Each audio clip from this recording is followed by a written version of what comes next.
Along with Hinkley Point and HS2, the future expansion of London airport capacity is one of the three big infrastructure projects that has urgently to be decided by the May government.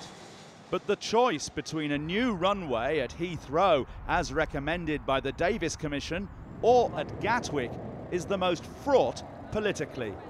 Indeed, the size of the political problem was shown on the Central Line today, when a commuter took this extraordinary film of a woman reading a Cabinet Office email which shows Downing Street's thinking of an unprecedented move to handle the Cabinet split.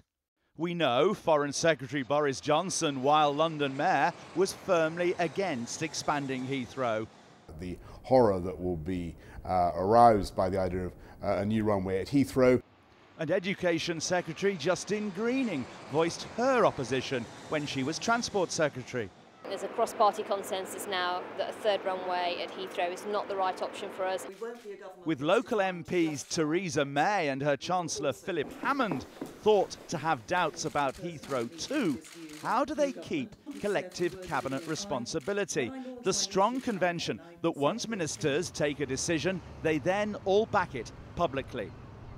The email, dated the 30th of August, was sent from Sharon Carter in the Cabinet Office to Sue Gray, a powerful figure in charge of propriety and ethics in the Cabinet Office, and thought to be the passenger filmed on the tube today.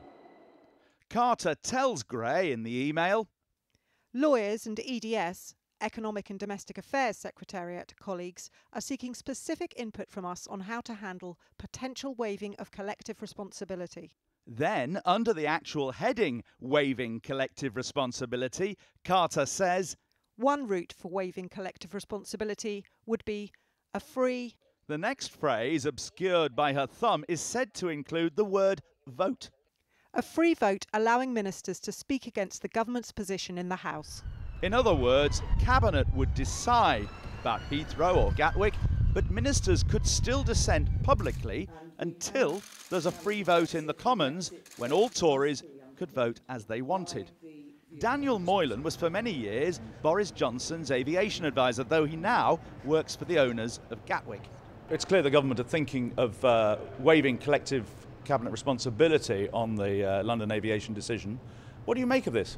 Well, I find it rather disappointing, actually. It's almost a solution worthy of George Osborne, because it treats the whole issue as essentially one of parliamentary management, whereas in fact there are deep and difficult technical issues here that the government needs to grapple with on the basis of evidence if they're to get the right solution for the country.